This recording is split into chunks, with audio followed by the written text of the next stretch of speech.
How's it going, friend or family? This is Chris of the Home Trifecta at Keller Williams.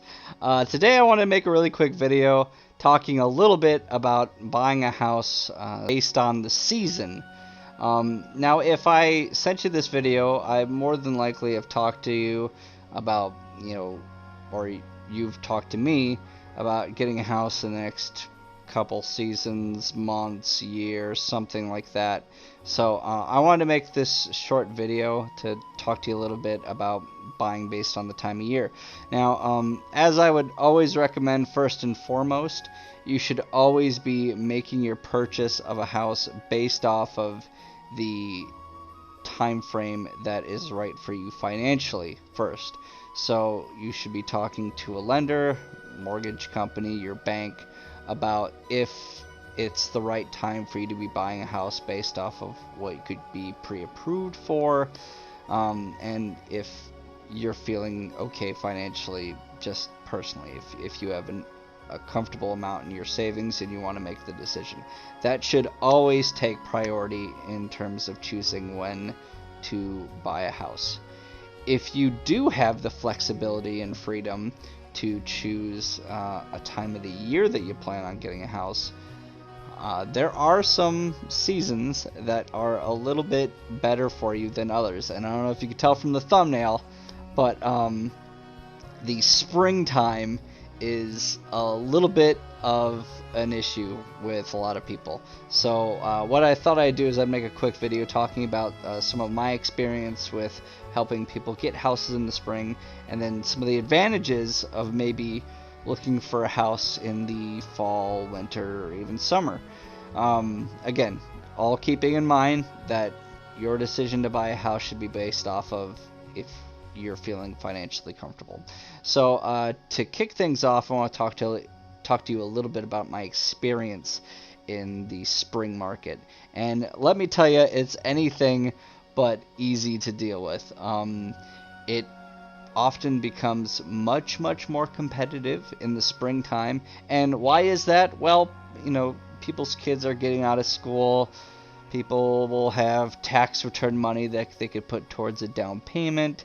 It's just generally a little nicer out and warmer, so people feel more comfortable moving and things like that. And all those are valid reasons to get into it, but boy, does it sure make the market a lot more competitive.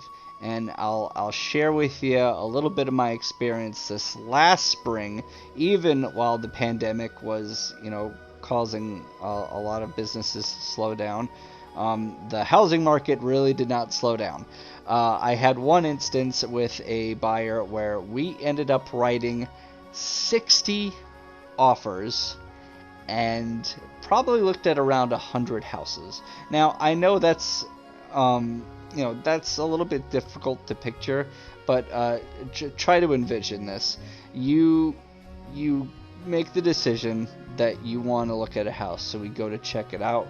We spend a half hour or something, and after a lot of thought, weighing the pros and cons, you make the decision that you want to write an offer on this house, that this could be the next place you want to live.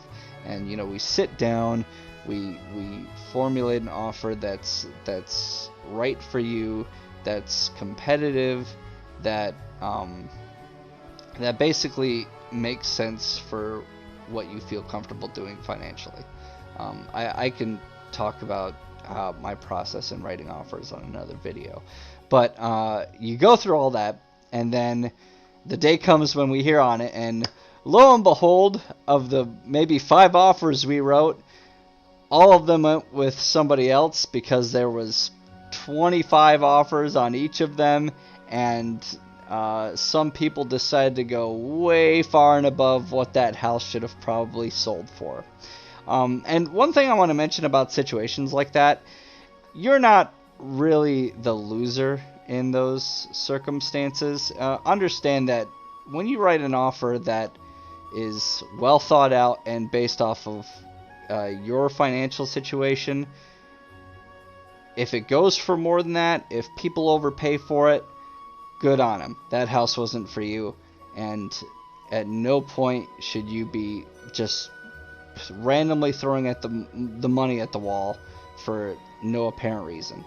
So it's pretty darn difficult in the springtime. Now, after those 60 offers and 100 showings, we finally made it. And I also want to be very clear that I'm here to help you, even if it's in the springtime. If you don't have the freedom to choose when, and the time is right for you in spring, I'm here to fight that battle with you 100%, just like I did for them for those 60 offers.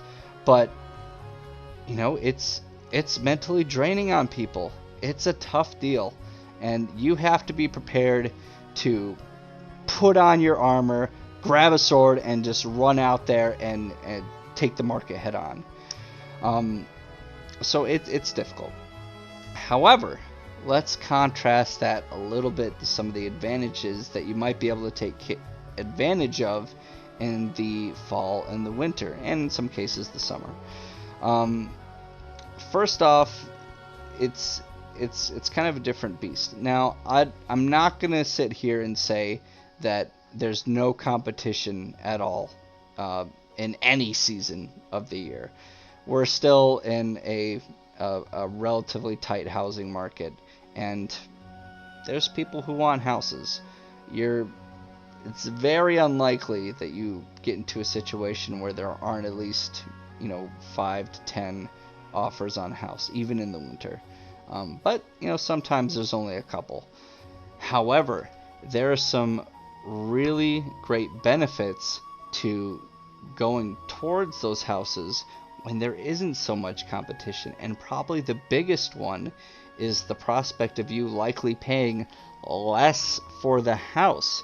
You understand that if there's 20-25 buyers out there, you have to have the highest dollar amount, and well, in most cases, some people like particular terms and offers, but in most cases it's the dollar amount that the seller cares about, and you have to beat everybody, and that often means making your offer much higher, and you probably don't want to overpay for a house if you can. When you have less competition, there aren't as many buyers out there, you don't have to outbid 20 people. You gotta outbid 5 or 10, and that means you don't have to hike up your price nearly as high. That is a huge benefit in going in the winter. Another really great aspect of it is you get to kind of see how the house holds up in the winter. And I keep talking about winter. This applies to the fall as well. But, you want to make sure that the house can retain heat, which you don't necessarily get a feel for when you're in a house and it's like 60-70 degrees and it's just kind of overall nice.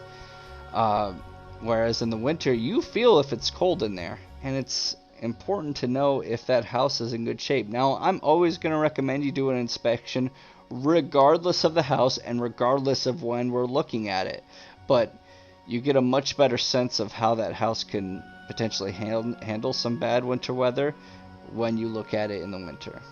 Now, I understand that it can be a bit of a bummer having to move all your stuff when it's maybe snowing or it's a little colder out.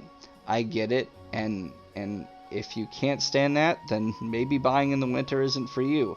But I would argue that the benefits far outweigh the issues regarding it. So, again, if I'm giving you a recommendation and you have the freedom to pick, then I highly recommend checking out houses in the fall and winter versus when everyone is looking at them in the springtime and you're throwing money at the wall and the ceiling trying to get your offer to stick. So that'd be my advice. I'm going to close this video out with a quote from the buyer I helped get through all those 60 offers last spring.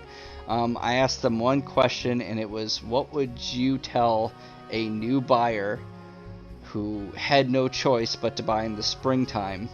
What would your be advice to them? How should they tackle that and go for it?